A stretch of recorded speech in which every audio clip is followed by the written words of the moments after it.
Suzanne's Paparazzi Jewelry, 24/7 shopping available. 160920 is the code. Show her some love, like she showed us.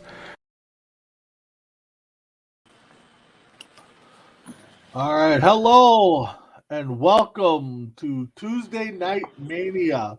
I am Big B, our typical ring announcer Ace. He's taking care of some stuff. He'll hopefully be on shortly. If not, well, we can handle the fort. So joining me like usual, we got underneath us is Joe. How you doing, bud? I'm doing good, guys. How you guys doing tonight? Doing good. And the leader of the pack, TRC's own Will. How you doing, bud? Doing great, man. How are you tonight? Hope everybody's doing great out there. We're sharing it out to everybody. Got a lot of great stuff going on here at the Coast to Coast Entertainment Network. Yes, exactly. We definitely do have a lot going on. So guys, since we kind of been busy, I know we talked backstage. We didn't catch this week's AEW or Impact, so we will. Don't really have a recap, I guess. So we're going to start off with a question I kind of posted in our group chat with the recognition that Randy Orton's getting. Is this kind of his farewell tour, or as a full-time wrestler, let's say? Because I know he said he's not going anywhere. So, Joel, I'll start with you. What do you think? Nah, it's not his farewell tour. He wants to wrestle until he's like 50. So, I mean, he's got quite a few years left in him. I mean, bearing that he doesn't get any serious injuries, I could see him at least having maybe 2 or 3 more years of a strong run. And then going into that Legends kind of style where he comes in, periodically, like kind of like Edge and things like that. But I could see him doing it for another 10. Okay, gotcha. Okay. Well, how about you? What do you think? No, I think it's just his next biggest push to the WWE title. Obviously, I think there's going to be a big main event with him and Roman at SummerSlam, is my opinion. So I think it's going to be his next world title reign. Okay, yeah, I kind of had, when I thought it, saw Raw, thinking about the last few weeks, it's one of those where it's like, are they kind of hinted at things? But yeah, I hope it's not. I mean, I kind of like what he's doing. I know he's come out and said he's enjoying wrestling again, with teaming up with Riddle and stuff. So I hope he hangs around. I definitely see him doing a part-time gig here after his full-time career is over. Well, I like your idea of possibly a big main event at SummerSlam. But again, I think that's probably where they're heading. So I do too. All right. Well, so also, if you want to do a comparison, Tom Brady said he thinks he can play ball till he's 52. So if he can do it until he's 50, then I think Orton can do it till he's 50. I think Orton's whole thought process now is he's done everything. Now he's going to be the one that wants to do it longer than everybody and better than everybody. So I definitely think he's going to get up there. You're going to have Flair at the 16-time title. You're going to have Cena at the 16-time title. And I don't think you'll ever see Cena win another one. But I think you'll also see Orton up there at 16.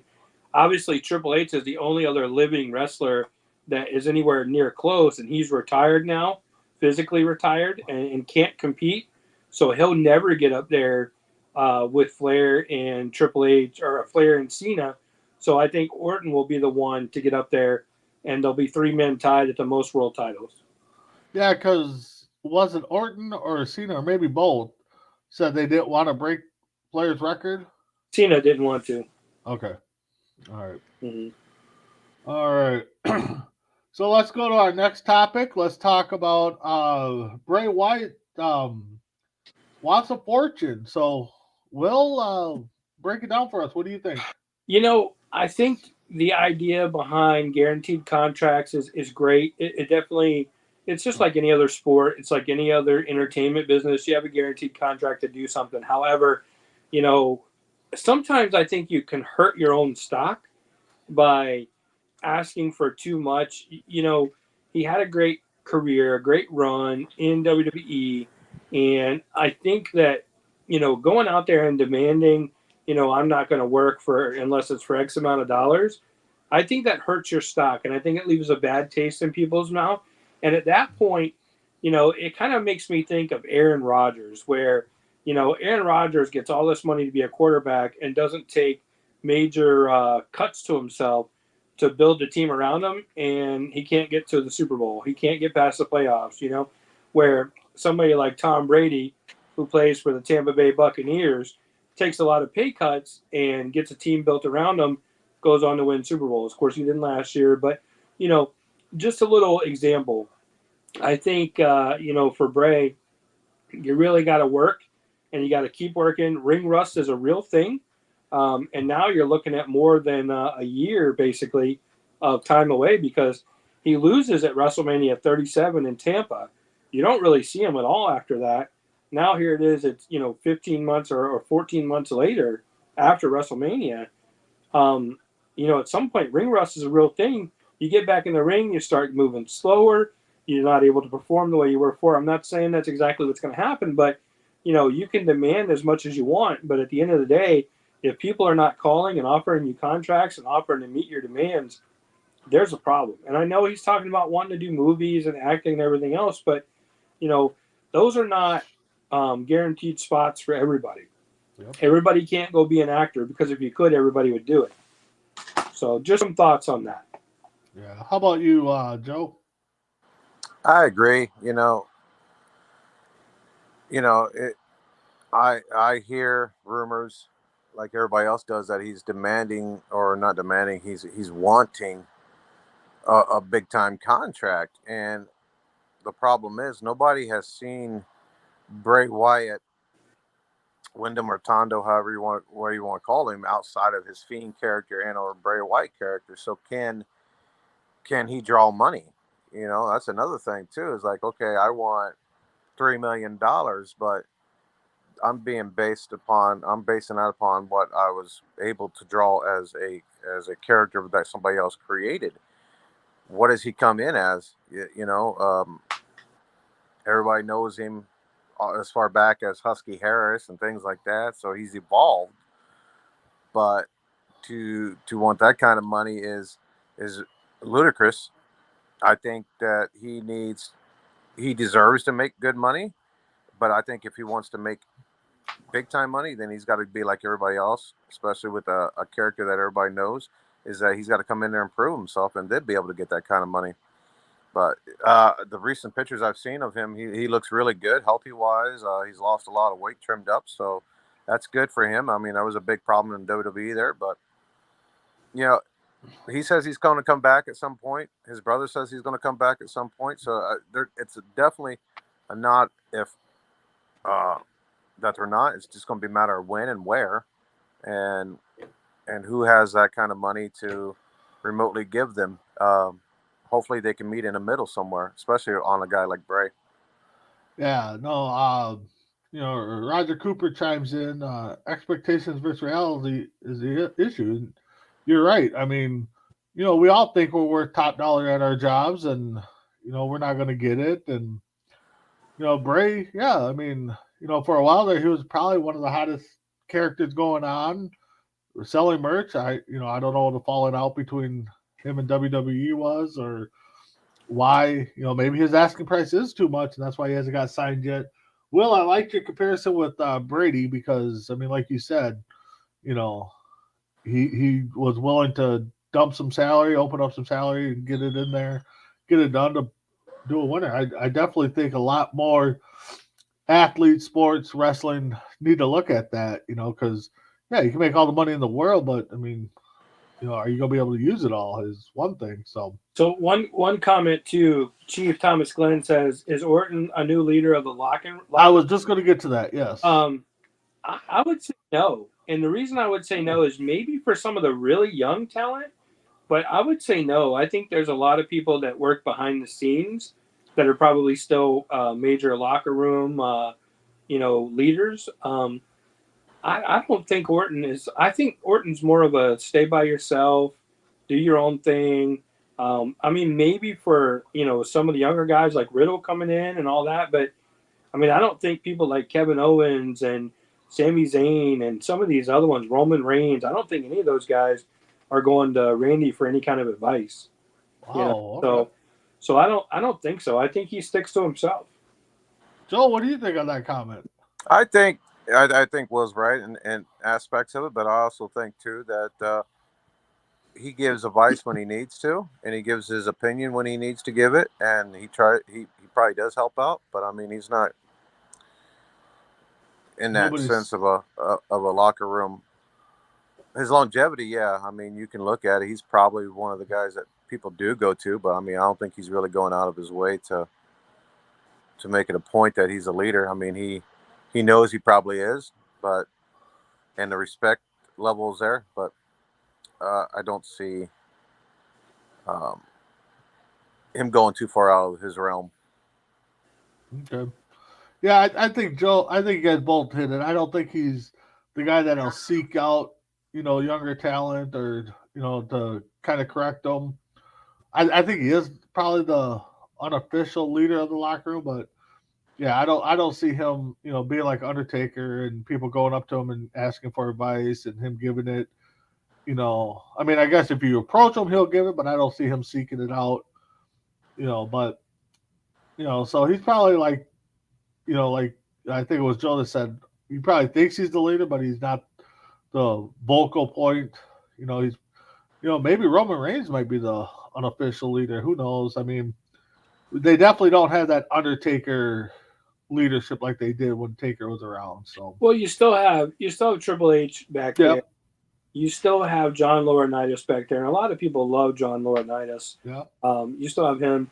Bruce Pritchard is still there. I mean, I think a lot of people really go to him for character development and all that. I just don't see it with some of these other guys. And honestly, I don't even think John Cena was a locker room leader.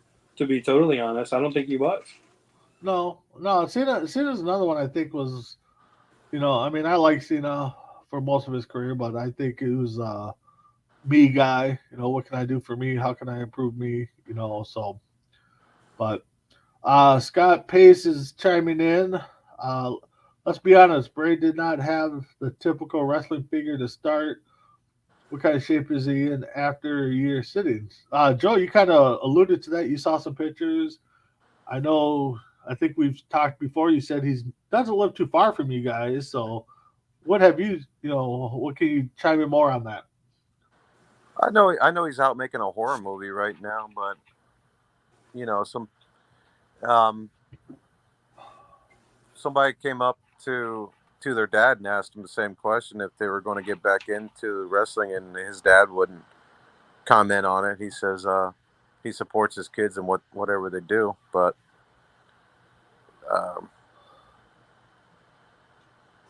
he'll be back. I just don't know when. I think. Yeah, I think it's all just a matter of when now. Will, what do you think? Yeah, oh yeah, definitely he'll be back. But I think again, just to kind of put this one to bed, I think it's going to be a matter of a compromise on both parts. Yeah, no, it's definitely going to be a compromise on which promotion is willing to talk, I guess, or compromise. So, let's go with the historical moment. Stampede '98. Professor Will, what do you got? All right, so like I always talk about with the historical moments. When I think of the month of April, I think of WCW Spring Stampede, and I want to make sure I don't miss anything. So I'm going to pull up the information that I have here. Spring Stampede 1998. WCW came from Denver, Colorado.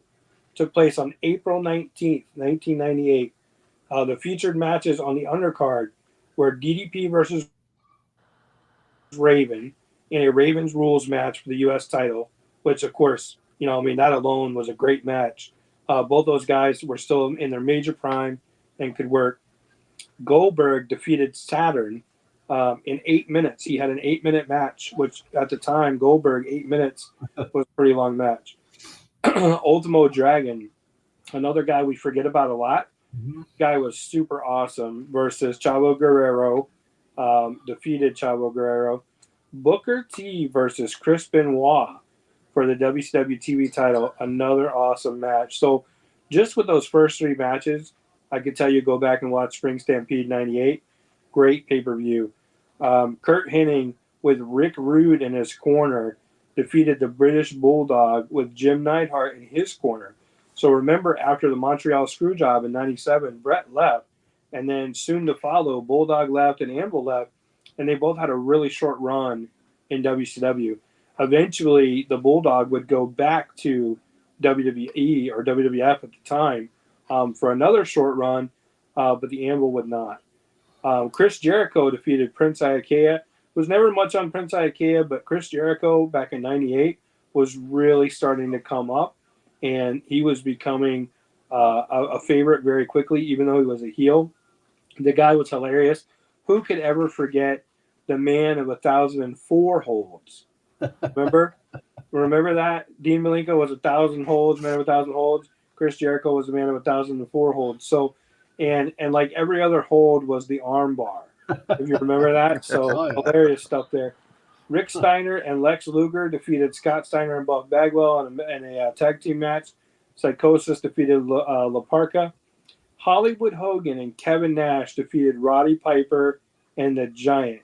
The only thing I would say negative about this, even though that was an awesome match by itself, just the impact of those guys alone. Hulk Hogan, Kevin Nash, Roddy Piper, and the Giant in a match is that's a main event anywhere in the world. The only thing they did wrong there was it was a baseball bat on a pole match. So WCW, especially mid '98, all the way until the day they closed, they started doing these really stupid gimmick matches, Yep. which made no sense. Of course, Raven rules. Raven defeated DDP for the U.S. title. He held it for a short time so he could drop it to Goldberg. Goldberg would beat him on Monday Nitro for the U.S. title. Then Goldberg would go on to beat Hogan and win the World Heavyweight Championship in the Georgia Dome. Main event there was Randy Savage with Miss Elizabeth versus Sting. No DQ match for the WCW World Heavyweight Championship. So just take this into account. This is a 3-hour pay-per-view, 10 matches. The average match there was less than 10 minutes.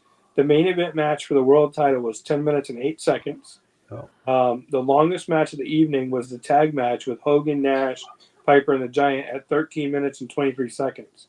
I stand corrected. Booker T and Benoit was 14 minutes long. But, the average match there was less than 10 minutes.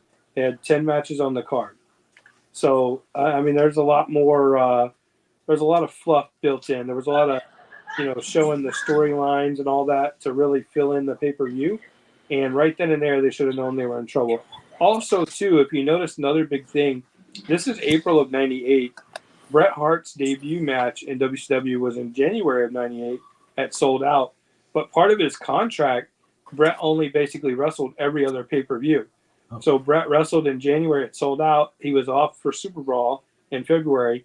He wrestled it uncensored in March, but he was off for Spring Stampede in April. Yep. So another major name right there that wasn't used in 1998 at that event.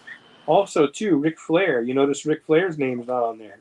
You don't see a bunch of horsemen on there. So definitely a different card for the time. Overall, historically, awesome pay-per-view. So many things happen there. So many good matches, good things happen. Go back and watch it. Listen to the card that I said. If you're about my age or you guys' age, those were some great events back then.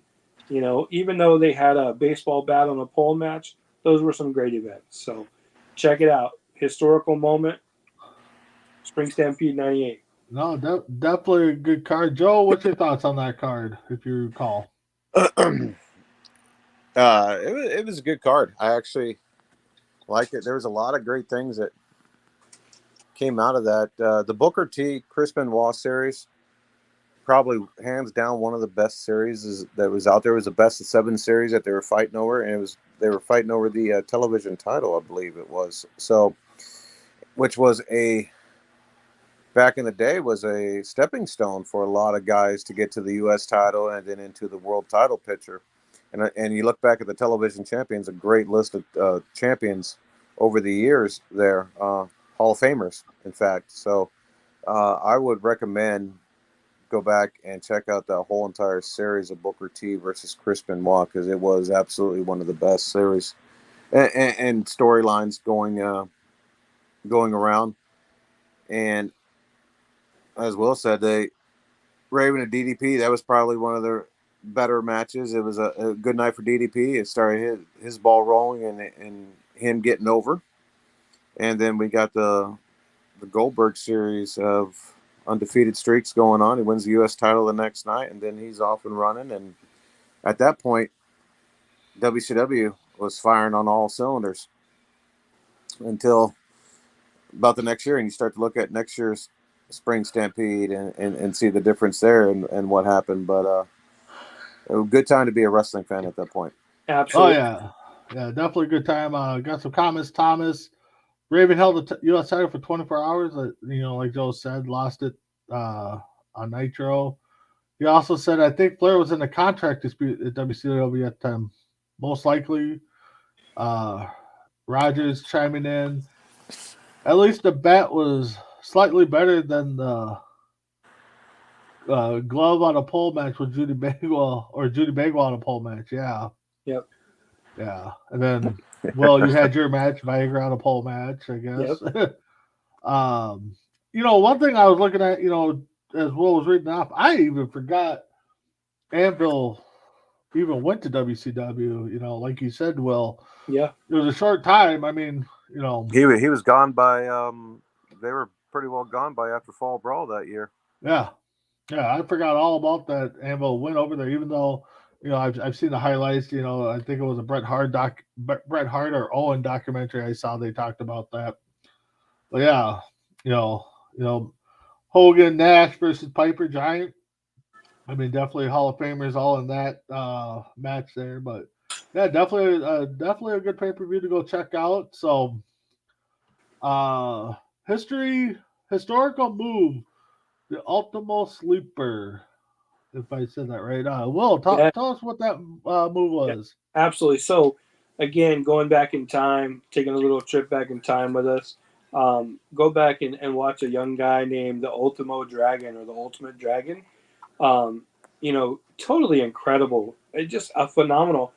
I was never a fan of cruiserweights. When they would come on, I would turn the channel. You got to remember, you had Raw, you had Nitro, you had both going on. I would flip the channel. I just never cared for them. But one of the only guys I really, really liked watching, and that was the Ultimo Dragon, with Sonny Ono as his manager in the corner. I love watching him, and he had so many different moves. But one of the best things he had was the Ultimo Dragon Sleeper, where he would basically grab you from behind like he was going to do a Scorpion Death Drop like Sting would do, but Okay. he would slip his hand underneath your arm and he would hook him. So he has your head here and he has his arm under hook. So he has you in a sleeper and he would drop down to his knees. So you would be kind of extended where you were still on the flats of your feet, but you would be extended back Okay. while he was cranking back on you. And what a devastating move. You don't see it today. You really should see it. It's a move that should last forever. But, great innovative move at the time. Really impactful, super cool move. I would definitely recommend go and do some Googling or some YouTubing and check out the Ultimo Sleeper. Very, very cool move. Highly recommend checking that out. Yeah, definitely looking it up right now. And yeah, that was definitely a move that like you said, looked like he was going to do like the Scorpion Death Drop and Yeah, lay down and kind of stretched you out. absolutely. So, Joe, what do you think of that move, or what do you recall of it? The Dragon Sleeper? Yeah. It was an innovative move for its time. I mean, Ultimo Dragon, I enjoyed him. He was a man at one point in time had like 10 championships that he would carry to the ring. Yeah. I was just listening to 83 Week podcast and they were just talking about the Ultimo Dragon on there, how he's still actually active in wrestling today too. He did a show in Florida somewhere not too long ago. Oh, okay. Sonny Ono still is his manager, still hangs out with him and things like that. So unlike Will though, I never did turn off the cruiserweights. So I thought they were really good. That's what helped set WCW apart. If you ever looked at their television shows or their pay-per-views, they always started off hot with the cruiserweight match to get the fans excited going, and finished their TV shows and or pay-per-views with something hot for everybody with tuning in next week. But they are the start of what we see now, except for we don't see 12,000 super kicks in a match. Right. You know? Yeah, no, WCW definitely started craze with the lightweights and super or lightweights and cruiserweights. Yeah, Ultimo Dragon. I mean, yeah, between that move and like Joe said, the 10, 12 belts that he held. I mean, I think every promotion he was in, he got a title. So, Thomas is Yeah, he chiming he in. earned that name. If I believe correctly, he wasn't originally called the Ultimo Dragon. He actually had to earn that name. Okay, okay, something to look up on. But Thomas chimes in. Piper Giant is a weird tag team. I think we all could agree. I think that was a team. Um, Altamore was a true belt collector. Yep. Rogers Cooper saying that. He was a belt collector before Kenny Omega. Yep. Oh yeah. Thomas is all Burnett's chiming in. He's going to be at Triple Mania on Saturday night. Okay, so you must be talking about Ultimo Dragon. So I'm I glad want to to go see. back to something on Dean Malenko there, Will. Yeah. 1998. You know who the number one wrestler in PWI magazine was? In 98? 1998, Yep, Rey Mysterio. Dean Malenko. Ultimo Malenko. Okay. Yeah, it was a Dean Malenko. Dean Malenko. Well, the man of 1,000 moves. I mean, Yeah, just only Jericho. 1,000. Jericho had 1,004. Yep, exactly. So, all right, guys. So let's move into a topic that was brought up by Adam Ace Mania, as we'll call him. He bought a post. Somebody posted a card, a fictional fantasy card, WWF/E versus WCW in pay per view WrestleMania style. We kind of all talked about it. We didn't like it. I didn't agree on some of the matches, so we thought we'd come up with our own card. Will, I'll start with you. What are some matches you got, for your fantasy booking? All right, so more than fantasy booking, this is a total event that I made out. Like this is All an right. actual event. So Okay. I mean, you can name it whatever you want to name it. We're gonna call it, for example, like say it was like the Bash at the Beach, but this is an actual card that I wrote up, and I thought really through this between the time, Attitude Era, pre-Attitude Era, all that stuff. But some of these matches, the opening match on the card was the 1-2-3 Kid versus the Ultimo Dragon. Ooh. I mean, you're talking about WWF at its finest, its full machine power versus WCW at its full machine power. First match, 1-2-3 Kid versus the Ultimo Dragon. My second match after that, my second match of the evening was Bob Holly versus Raven. Oh, wow.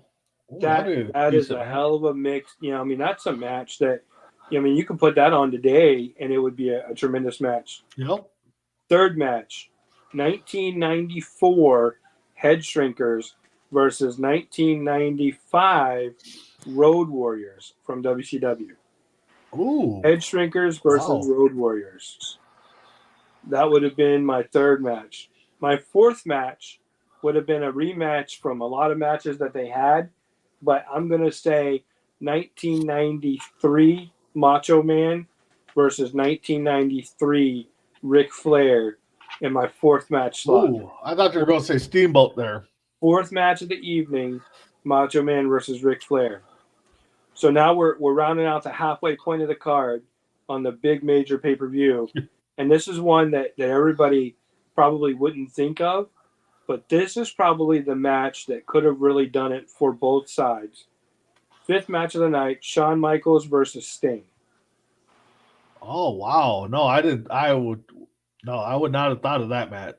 Fifth match of the night, Shawn Michaels versus Sting. Sixth match of the night, after that, Undertaker in his prime, still in the purple gloves, 1995, 1996 Undertaker versus a 1998 Bill Goldberg. Goldberg. Ooh, Oh, nice. wow. Nice. Okay. Yep. Incredible match right there. Can you imagine that? I know they had a match late in their career. It was a lot of fumbling and stumbling, but in their primes, Undertaker and Goldberg. And that's only the sixth match of the night. Seventh match of the night, New Age Outlaws versus the Steiners. That'd be a good one, yeah. I like that one. Because you've got the Steiners, who are a tremendous powerhouse, tremendous technical wrestlers, and then you've got the New Age Outlaws, who, if you remember, 98, 99, 2000, were basically the top tag team in the entire world. And that's hard to believe, but they really were. I mean, they were consistently the tag team champions, tremendous athletes. Yep. Match number 8. Here's another one that I don't think anybody would have thought of. Kane from 1998, Kane versus Kevin Nash, 1998, Kevin Nash in WCW. Ooh, wow. Kane versus Kevin Nash, tremendous matchup. That would be a You nice got one. power versus power there. Yep. Probably not going to be a long match, but a lot of power. Match number 9 of the evening, WCW's Scott Hall versus WWF's Rock. Ooh. Yeah, I wouldn't have thought of that one either. I think that's a dream match of the ages, that those two guys would have locked up. Their styles were very similar, and I think they could have had a tremendous match during the main prime. You know, they battled a little bit in 2002 with some tag team matches, but nothing like what it would have been at the time. And then my final match of the night would have been Bret the Hitman Hart from 1997 WWF against Hulk Hogan from 1995 WCW. Wow. That would have been my main event. Really put some thought into that. So that was that was a match that was supposed to take place at the King of the Ring in 1993. Of course, it never happened because Hogan didn't want to drop the belt to Bret. And of course, Hogan ended up dropping it to Yokozuna. Yokozuna squashed him, and he left and went on a year later to join WCW. But I think that main event anywhere could have been a very significant main event and possibly a major WrestleMania main event match. And some of those other undercard matches could have been main events anywhere in the world. Oh, Kane versus Nash. Yeah. You look at Rock versus Hall, especially in their major popular times. You look at somebody like Undertaker and Goldberg at their times. Now, notice I left a lot of people off the card. One of the major people that I left off the card was Stone Cold Steve Austin. Yep. Because at the time, although he had a lot of great things going, I really never wanted to see the Austin Goldberg like everybody always said. And I don't know where I would have put him in because he had just left a couple years earlier from WCW.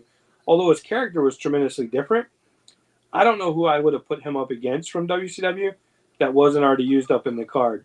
So I would have gave Austin the night off. He might have done a Piper's Pit type show, but I would have gave Austin the night off, and those are the matches I would have gone with. No, that's definitely a good card. I got some comments on there. Thomas wants to know is Holly versus Raven under Raven's rules match? Sure. All right. Sure. He also stated Steiners would destroy the Outlaws. I still think it would be a good match. I mean, he's probably right.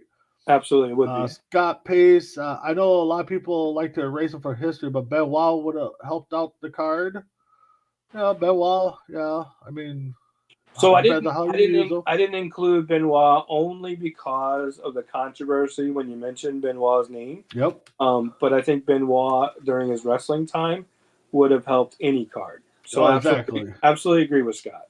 And then Rogers wants you to replace Hall with DDP at his best run. Against The Rock? Yeah. See, I think the thing about, and here's where I drew it up. DDP, tremendous, awesome. DDP was incredible. I love DDP during his prime. I still love DDP to this day. Yep. But I think if you're going to really, truly think of an opponent for The Rock, you got The Rock. He's 6'5", 6'6". You got Scott Hall. He's 6'7", 6'8". Rock's about 280. Hall's about 280. And a lot of their styles is so similar that I really think if you got to see a good, true one-on-one match during their primes, not the 2002 WWF era. During their primes, I think seeing The Rock and Scott Hall, or I mean, you could even call him Razor Ramon, whatever you feel comfortable calling him. Yep. But that I think is a better match than DDP and Rock any day. Again, not taking anything away from DDP. Oh, yeah. DDP's tremendous. I think he should have been more than a 3-time WCW champion because there's a lot of other people that had it and never should have. But for this one particular event, and if you think about it, this would have just been one event out of 12 that year. But this would have been the biggest WrestleMania / Starrcade of all time. Because you would have finally had that. If only they could have got through that forbidden door at the time. It wasn't like they had to work together every week. They could have had one night, one card, and the money they would have made, the pay-per-view buys they would have got, would have been tremendous. Oh, it would have been huge. He's throwing out there DDP and Austin could have actually been fun. So true. Yeah. So Joe, what about your card? What do you got? Man, honestly, I was so busy today, I didn't even do a card. But no, that's okay. That's okay. But I do have dream matches, though. Yeah, go ahead. Throw them out there. I have, I wanted to see a Shawn Michaels versus Eddie Guerrero, something that we never saw. Something that both men wanted to do. I think that would have been on my thing. I would have had a Andre the Giant in his prime. I'm talking about in the early 80s when he could do drop kicks and things like that against an Undertaker. I think that clash would have been better because I wanted to go on Andre Undertaker anyways, but an older Andre just wouldn't have cut it. It would have been like the Goldberg Undertaker Saudi Arabia match, horrible. But if you get an Andre the Giant in his prime, you got yourself a moneymaker right there, especially if you can get it to where Andre's undefeated streak type thing, and you could tie it into Undertaker's undefeated streak that they had over the years. That would be one. I did have the People's Champ Rock against People's Champ DDP. I think that would have been a good match. I think that would have been good. I agree with what Will says too about the styles of clashing there, but that would have been something that everybody wanted to see at one point in time. I remember when those magazines came out of WWF on one side, WCW on the other side, dream card matches. A Ricky Steamboat versus Rey Mysterio. Ooh. God, I was trying to figure out some way to fit in Steamboat too, and I didn't even think of that match. That would have been a good one. I thought about a Ricky Steamboat Chris Benoit. Yeah, that would have been a good one too. Would have been really, really good because I remember Ricky Steamboat and William Regal matches were so good back in the early part of WCW when they were battling over the television title, and that's when Ricky got hurt and things like that. So I mean, those two guys.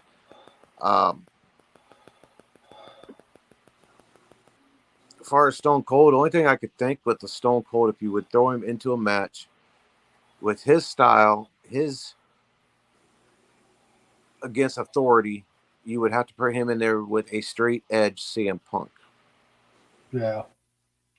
Yeah, I can see that. Just for the guy that defies everything that CM Punk stands for. Yeah. There's two comments in the chat that I want to get to real quick. Yeah, let's go. Number one, Chief says, "Where's Steamboat? He would have liked to see Bret Hart versus Steamboat in a 16-minute Iron Man match." Oh, definitely. I don't disagree. But again, this was one card for one event for 1 year. So I'm not saying that match wouldn't have taken place. I think it would have been tremendous. As a matter of fact, in 1987, I think it was a wrestling, like a Saturday Night main event. Steamboat did have a match against Bret the Hitman Hart in WWF. And it was a very good match. But as far as, an actual this event, I didn't draw up that match. But there was supposed to be 4 different cards that were drawn up. So I was hoping, some of the other guys would take some different spots. Also, to another comment, Thomas Burnett, 1992 Doc and Gordy versus 1997 Dudley Boys. So absolutely, it's hard to Ooh, yeah. hard to leave the Freebirds out of anything. Yeah. Those guys were tremendous. You know who else too that I liked? I liked what were their names? The guys in late '93 WCW. It was like Ding and Dong or something like that. Remember those guys? They were really big, like 400 pounds a piece. Remember those guys? Yeah, I remember who you. Oh, those were they were King Kong and Awesome Kong, right? Yeah. So I even tried to find a place to fit those guys in because I wanted to try to fit those guys in. I wanted to try to fit Vader in. I wanted to try to fit Sid in. But see, the thing is, you only have one card for one event. So, you can't use every talent of all time to get them in there. And I definitely think this is something that we should go through again. Oh, yeah, definitely. And do some more of these and kind of mix them up. But for this one card, we couldn't get everybody in there. But, the Awesome Kongs, wasn't it? Or something like that? Yeah, they were managed by the Assassin at the time. Yeah. Those guys were awesome. They could have been, a major player if they were booked right and they were written right. Thomas is saying he was talking about Dr. Dusty Williams and Terry Gordy. Okay, all right, I missed that. Dudleys. Okay, I missed that. Yeah. Okay. It threw me off when he said Doc. That would be a great match. That would be a street fight because you couldn't have it any other way. Oh, no, that would have to be a street fight. Death, man. That guy was tremendous. If you ever watch, I think it was Dr. Death and Steve Gordy defeated the Steiners for the tag titles. I think it was at one of the clashes. I can't remember what it was, but they were actually the main event of one of the big pay-per-views or one of the clashes. And because Dr. Death and Gordy were so good. And, of course, so were the Steiners. So they were a main event. I can't remember which event it was, but it was a Clash of Champions, and that's when Scott Steiner got hurt. He tore his tricep or something like that in that match, and he was out for the remainder of the year. Yep, makes sense. And then Dan Gleason comments with Dick Murdoch and Stan Hansen. That would have been a great one as well. Yep. The Colossal Kongs. Managed by Harley Race is what Thomas was saying. And I'm not going to argue with the Chief, so. Yeah. He's probably got more knowledge than us three put together. So, but, so many good matches. So Big B, what did you come up with? How did you draw your event? I got my card, and I put some work into it, and there's a lot of guys I left off. I'm going to start off kind of a match I kind of wanted to see, and I know, Will, you're going to kind of shrug your shoulders at it. Opening, I'm going to go Honky Tonk Man versus Disco Inferno. Oh. I got, but Will, just for you, though, I put you as the special guest referee in that match. So Thank you. Thank you. So neither guy is winning that match. Well, no, Honky's winning that one. Yeah, Honky's winning that one. You do remember that Honky Tonk went to WCW in '93 and '94, right? And he did some pretty cool things over there. Yeah, he did. He got Bischoff fired him, man, because he wouldn't wrestle Johnny B. Bad. And he wasn't a bad talent over there. I can tell you that. What's that? He wasn't a bad talent in WCW. No. And so see that. I just can't imagine anybody would put Disco Inferno in anything. I just had to just because of you, Will. I know.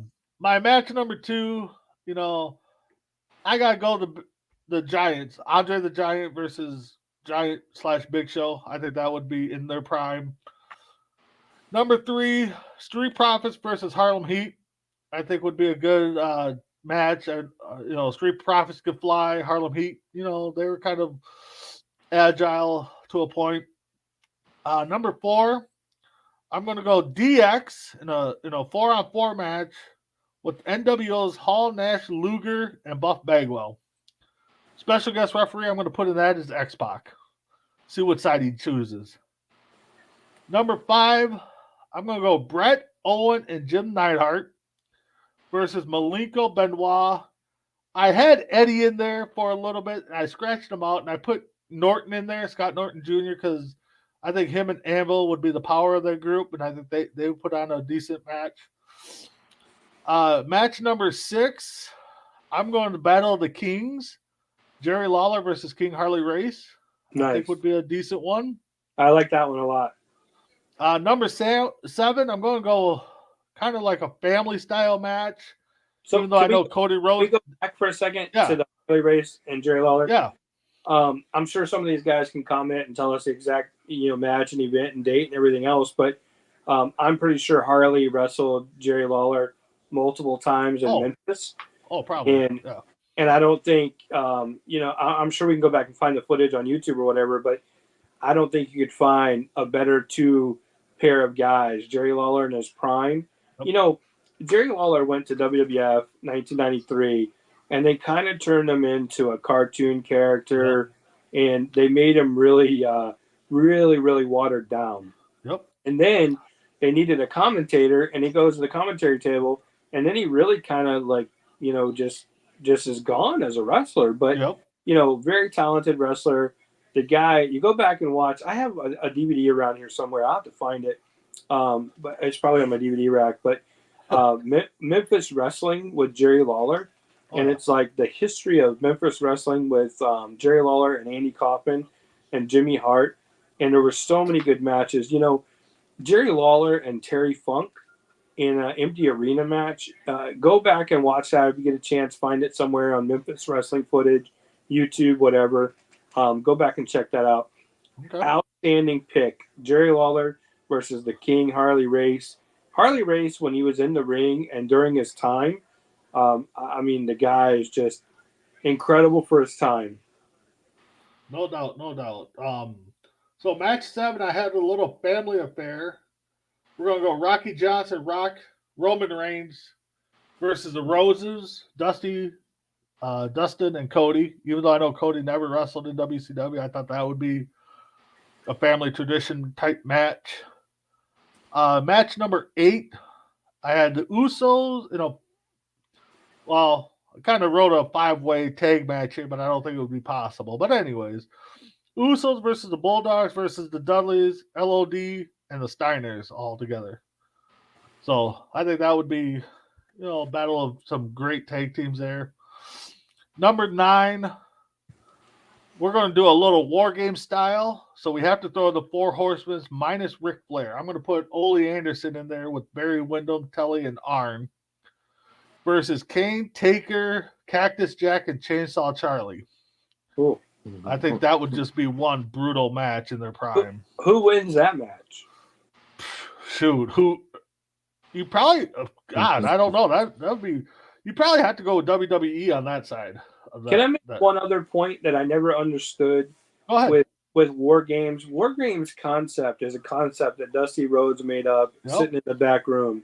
The only thing I never understood was War Games' idea was to compete with other pay-per-views that were going on. But why didn't they make War Games an elimination type match? Why was it a one fall match?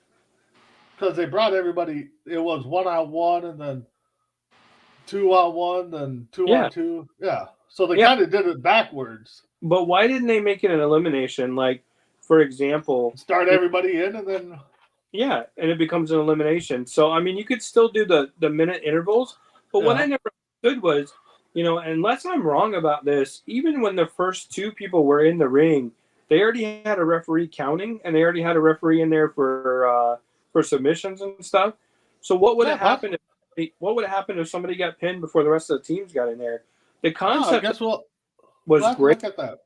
The concept of it was great.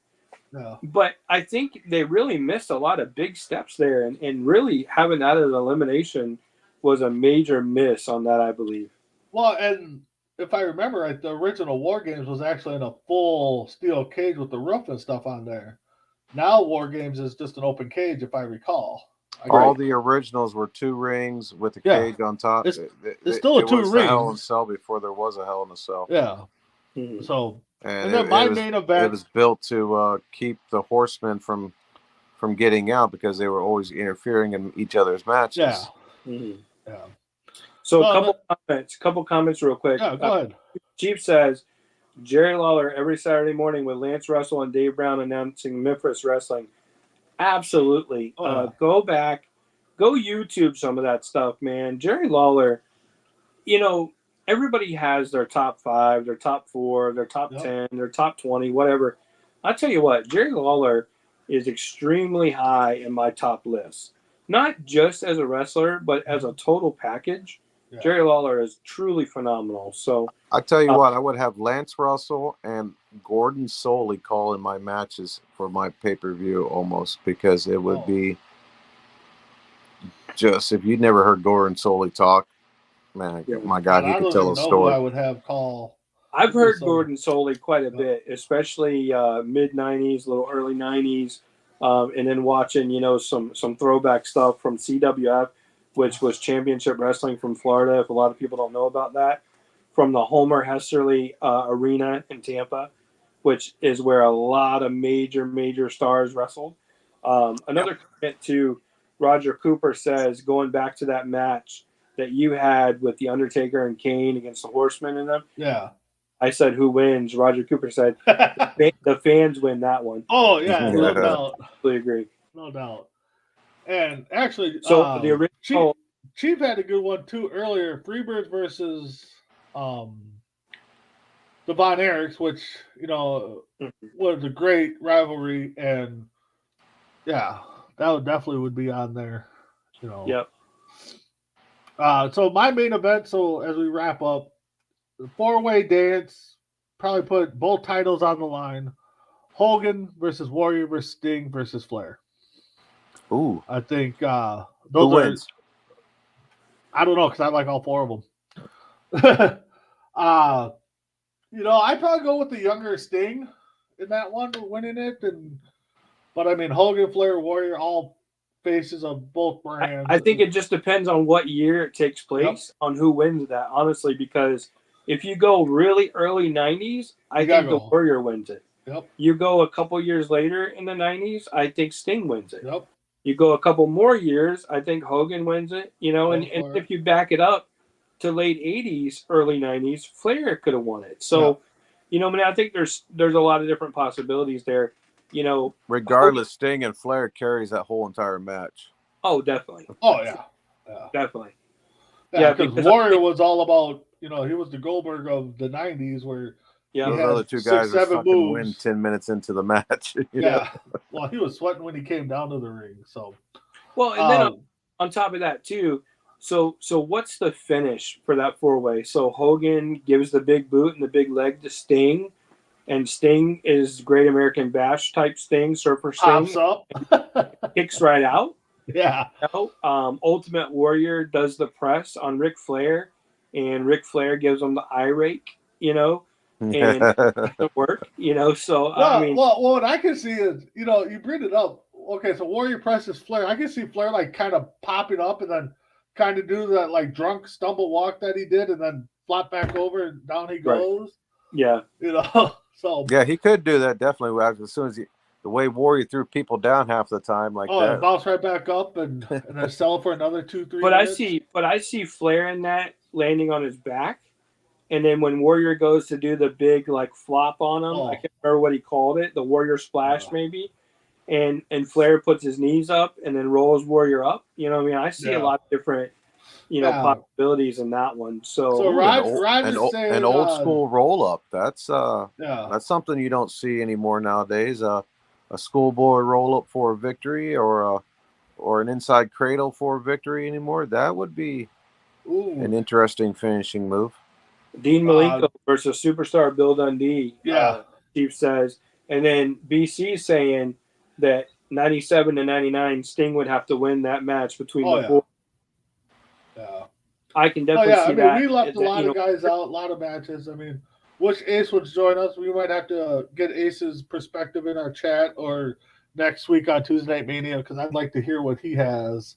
Oh, yeah. I could throw a Lesnar and Riddle in there just for Lesnar to throw Riddle halfway across the But Joe, see, the concept was WCW versus WWE, WWF. It wasn't Right. Hey, we threw NWA in there. We threw everybody. we threw Well, World NWA, Class. WCW. You know, another thing too, everybody had this dream match of Lesnar versus Goldberg, and then it took place in 2004 Yep. at WrestleMania 20, and it's one of the hardest matches to watch because it sucked. It absolutely sucked. Now later on, they had some better matches. For example, WrestleMania 33 in Orlando 2017, their match they had there was tremendous. But Yeah. that match they had back in 2004, and they both were basically in their absolute prime, that match was terrible. Yeah. You know, it's not always best to put those big guys like that together. But I think you could have got away with it with a lot of the other guys. You know, I could definitely see Rock and Scott Hall, and I could definitely see some other ones too. Oh yeah, we definitely there's a lot of matches. Like people are commenting on the side here. I think Stone I Cold could see Midnight Stone Express and against Brock. FTR. Yeah. Oh, Stone Cold and Brock, I think, is a match that we have all missed on, and we'll never get it. which match? Stone Cold and Brock. Yeah, I don't. I mean, yeah, you're right. We missed out on it, but I mean, I don't know how that would work. I mean, you got the Powerhouse, you got Austin. I mean, yeah, it would have been nice to see in their prime together. You know, one of the matches that I thought was great and absolutely loved. You know, everybody talks about King of the Ring '98 for one match, and that's the Undertaker and Mick Foley in the Hell in a Cell, where Undertaker throws him off the cell, right? Yep. But the match, the main event that night was Austin and Kane in a First Blood match. Okay. And, you know, it wasn't, you couldn't just bleed a little bit. You had to really bleed for the match to end. But nobody ever gives that match any kind of credit because of what happened in that Hell in the Cell that night. But if you go back and watch that match, Austin and Kane were tremendous opponents for each other. Mm-hmm. And that's another, if we were to do more fantasy pay-per-views and stuff, that's another main event anywhere in the world. You know, 1998, June of 98, Austin and Kane. Kane was still extremely believable as this real big red monster. Yep. You know, and basically he was still, you know, like the Undertaker but in red. So you really had this believability factor with Kane back then. So again, that match gets no credit, but that's another one too. We'll probably cover it in a couple months because it'll be part of our historical moments, I'm sure. But Kane versus Austin, First Blood match, King of the Ring '98. There's nothing wrong with the Hell in a Cell match with Undertaker and Mick Foley. That's a great match too, although it's not my favorite Mick Foley match of all time. My favorite Mick Foley match of all time is Royal Rumble '99, which is Mick Foley versus The Rock. No, we're getting called out here on the cheap here. Chris, you want to pull it up? And he does make a great point. His last comment here, it says he's got to make one comment. We're all guilty, fellas. No women matches at all. Shame on us. So, but again, think about the time period of when we're talking. They really didn't have a lot of women's matches on the pay-per-views at the time. Yep. You know, so if we were talking, you know, the past 10, 15 years, or really even the past 20 years, I think we'd see a lot of women's matches. And Chief's absolutely right. You know, we definitely need some women matches. But at the time, you didn't really have, like, even if you had Medusa in WCW, what women's wrestler would you have even put her against in WWF at the time? Because there really wasn't one. You know, they went through a big drought, WWF did, for a long time, where there really wasn't women's wrestling. Well, and the thing is back in the 90s and stuff, you know, the women were more or less showpieces. Yeah, they wrestled here and there, but they didn't have talent. I mean, the talent nowadays, like AEW and, you know, today's WWE, you know, Medusa, DD Baker. Yeah, but once Medusa left and or Alundra Blaze left WWF and WCW, there really wasn't women's wrestling for a while because you had Sunny, who came out as a valet and a commentator and everything else. But I mean, Stephanie McMahon. I mean, but that wasn't for a few more years. So if you really look at the time period we're in, there really wasn't women's wrestling. Yeah. WCW was doing a much better job having women's wrestling going at that time than WWF was. WWF went on like a women's wrestling drought. Yeah. So And that's Rogers' not first saying a whole lot for WCW either, because WCW really didn't have no, WCW had no a good women. women's wrestling group either. No, but Rogers chiming in. He said Medusa versus China. I think that would be China would have killed her. Oh yeah, yeah. China would have Scott killed her. Pace is throwing out there Medusa versus Alondra Blaze. Medusa versus Sable from Tom Glenn. But yeah,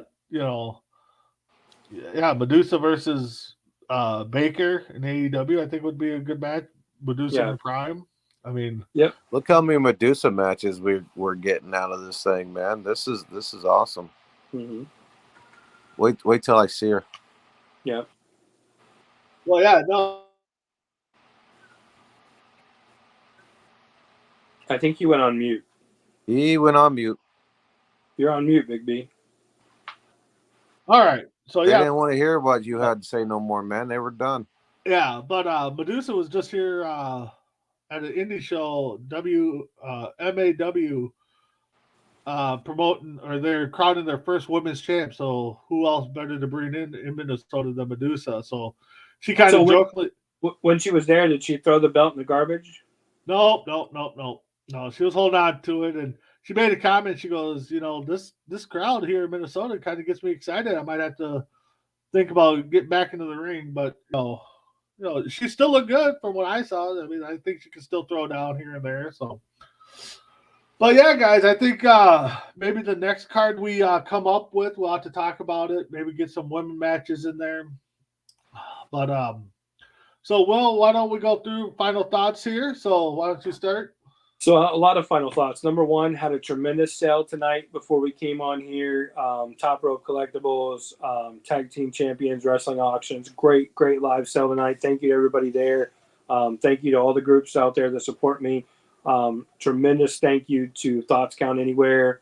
My buddies over there, Chief, Thomas Glenn, my buddy Thomas Brunette on there commenting, Aaron Phillips, Matt Mullen, all those guys. And we've got some opportunity coming up with those guys, like we kind of, talked about a little bit. So also too, there's a all women's pay-per-view coming up really soon. So stay tuned for some more details on that. Top Rope Collectibles will be a sponsor of that, where we'll be doing some advertising for the group in there, and tremendously thrilled to be able to even be considered to be a sponsor for something like that.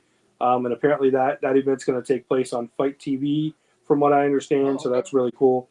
Aaron Phillips, who's part of Thoughts Count Anywhere, he'll be one of the commentators on that. So really excited. Huge shout out, Thoughts Count Anywhere, Saturdays, noon Eastern. Check it out. I try to watch it every single time I'm available, unless I'm traveling or I'm going to a convention or at a convention or whatever. I always try to catch it. Great stuff. I think out of the podcasts out there, if everybody could aim to be as professional and as really well thought out and really round-minded as Thoughts Count Anywhere, I think we could all do a better job. I know we do our own thing here, and we kind of go off on different topics and do different things, but as a total podcast, those guys do a tremendous job, and absolutely love them. Think so highly of them. So huge thank you to them. Huge thank you to the Coast to Coast Entertainment Network for running the Tuesday Night Mania. We're just getting better and better every week. We're having a lot of fun. We're sharing opinions. We're sharing stories, historical moments. I love historical moments. I would almost like to do a night, maybe once a month or once every quarter or something, where we just do a night where it's nothing but historical moments, because I think it really takes people back down that memory road. And I was talking to somebody about this the other day, and I know we're getting ready to cut off, but do you remember walking into the video store when you were like 9 or 10 years old, and you went to the wrestling movie section, and they had the big box VHS tapes for like WrestleManias and stuff, and even though you'd seen them like 50 times, you had to pick up the tape and look at the back of it, and kind of decide, do I want to watch this match? Do I want to watch that match? And I remember a lot of Friday evenings after school or Saturday mornings, my grandma would take me to the video store, let me get a couple tapes. They were like $1 a piece to rent, and I'd watch them all weekend, and then take them back, on Sunday evening, and then go back to school on Monday morning. So, the nostalgia of that So cool. One other thing, I know we're past our time and I'm getting off here, but one other thing too. When you were 8, 9, 10 years old, 11 years old, whatever, and back in the day, you would subscribe to like WWF magazine or WCW Yep. magazine, and you knew it was about that time of the month when the magazine would come in the mail, and every day you would personally go check the mail to see if your magazine came, and that feeling, that rush that you would get as a kid when you opened the mailbox and your new edition or new issue of WWF magazine or WCW magazine was in the mailbox, man, you didn't care what else was in that mailbox. You were like, Oh no, because you had your own mail. exactly. You were like, I Yep. gotta see who's on the cover because back then, no internet, Yep. no none of that stuff. So you didn't know who was going to be on the cover until it came in the mailbox or you saw it at newsstands. You Yep. had no idea who was going to be on the cover, and it was so exciting, especially being a kid. If your favorite guy was on the cover of that magazine, Oh yeah. you were like, "Oh man, this is awesome!" And you couldn't wait. I can't begin to tell you how many issues I read cover to cover and back to front, front to back, and over. Upside down And and literally as a kid, this is the last thing I'm gonna say. Literally as a kid, I learned to read by reading WWF and WCW magazines. That's how I learned to read. I mean, of course, they taught you in school, but Yep. I would read the magazines, and if I came across a word that I didn't know what it was or I didn't understand what it meant, I would stop and I would go ask my grandma or my grandpa. I would ask them. I'd say, "Hey, what does this word mean?" And they would explain it to me. Yep. And that's where I learned to read, and that's how I learned to comprehend what different things meant. So that's how important the nostalgia is looking back for me, on these WWF magazines, these WCW magazines. It was so important. It meant so much to me as a child. And then as an adult, I look back on it, not just with the fond memories and the excitement of the magazines themselves, but the fact that I literally learned and educated myself by reading these magazines. So that's all I got for tonight, guys. Thank you so much. I Yep. appreciate everybody. TRC, Tag Champs, Wrestling Auctions, Thoughts Count Anywhere, Coast to Coast Entertainment Network. Joe, I appreciate you. Crispy Bacon, major shout out to you behind the scenes. Mhm. Ace, wherever you're at, Ace of Mania. Hope everything's going well. Dragon Viper, same thing. And Big B, awesome job hosting tonight. And I Oh know I yeah. interrupted the hell out of you, but I don't care. I'm going to do it again next week. So, Oh yeah, no doubt. So, couple of last comments here before we get to myself and Joe here. Um, Thomas is saying Ultimate Women's Wrestling May 21st is the date that we're talking about, and then Chief chimes in. I love this podcast on Coast to Coast. I think I know Chief's rant this week. Ooh, can't wait to hear that, Chief. I definitely will be tuning in. So, Joe, I'll go before Joe because I know you don't like following Will so much, but I just want to I thank got everybody. nothing to say, man. Will did it all for me tonight, brother. Yeah, So exactly. I'm just gonna Exactly. go out and say, man, thank you guys as always. I love everybody. I appreciate it. I enjoy. It's about the only time a week I can actually enjoy myself and just like Will, man. I go back and I got all those magazines. I know exactly what Will's talking about. Oh yeah. I didn't get the WCW ones, but I got WWF and Pro Wrestling Yep. Illustrated and all those other ones. That's how I got my information and what was going on in the Yep. world. I mean, I didn't get to Joe, turn on the internet. You might remember this. I'm sorry, Big B, but Joe, you might remember this. Back during a certain time period when they stopped WCW magazine and then they restarted it, you Yep. couldn't get a subscription to it. You had to go find it in a grocery store, Yep. and Publix didn't carry it. Walmart didn't carry it. You had to go and find a cash and carry. Remember Yep. cash and Yep. carry Wow. grocery stores? You had to Yep. find a cash and carry and go in there, or a Winn Dixie, which back then we only had one cash and carry back, early mid 90s in this area, and you'd have to go in there and you'd have to time it right time of the month, to get in there to find your latest issue of WCW magazine. I mean, It was always like the second Tuesday of the month for some odd yeah, reason. you couldn't just order a subscription at the time. Now they did come out with ordering a subscription later, but keep in mind too. I'm so sorry. I know we're past our time, but Oh, go ahead. listen to me. Keep in mind at the time, you couldn't just call and order your magazine. Yep. You couldn't just go online and order your magazine. You had to cut the little thing, the little paper out of the Oh magazine. my goodness. You had Yes. to put it in an envelope. You had to put a check in there to cover it. You had to mail it off.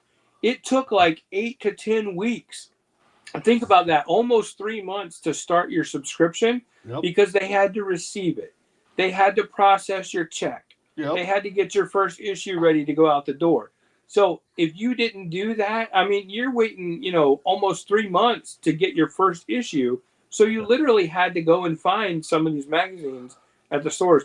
And God forbid when they came out with a special issue, because sometimes WWF would release special issues, Oh, yeah. WWF Spotlight, Yep. Different magazines that would They come out. released. would- I had the highlight. WrestleMania magazines, the Yep. the And complete you didn't series get 1 those. through 9 or whatever it was at the beginning. You didn't get those in the subscriptions. You had to go find those in the stores. So if you couldn't find them in cash and carry, you had to go to Publix. Couldn't find them in Publix, you had to go to Walmart. You literally had to search everywhere. All these newsstands. It's not like New York where they have newsstands in the middle of the street. I mean, you had to go from grocery store to grocery store trying to find these magazines, and some of them you found, and some of them you didn't. And if you didn't find them, it was the end of the world. You were heartbroken. Yeah, but start trying to find All an I action got. figure sometimes. All I All got. right, no, but definitely thanks for everybody for chiming in. Will, you brought up, get the magazines. Great memory. I like your idea. I think we should do, like you said, once a month or every other week, some kind of history talk. Definitely get out there. And you remember Yeah. wrestling videos were right back there in the back of the video store. I'm sorry, guys. Just think of that. Right back there, the wrestling videos were always back there by the adult movies in that back door where you couldn't get into. Yep, You remember that? exactly. Yeah. Waiting for You're somebody to pop exactly that door open as a little kid, and you're like, "Oh my gosh!" You know, just catching a glimpse. Just a thought. Just remembering that. Definitely. So, well, with that being said, thank you, Crispy Bacon, for doing what you're doing backstage. Will, Joe, it's always great to have you. Always great to talk wrestling. One of my favorite things to talk about. Growing up a sports guy, definitely grew up a wrestling fan. So, with that being said, this is Big B, Will, Joe, Crispy Bacon behind the scenes. Check us all next week for Tuesday Night Mania. Have a good night. Have a great night, Good guys. night, guys.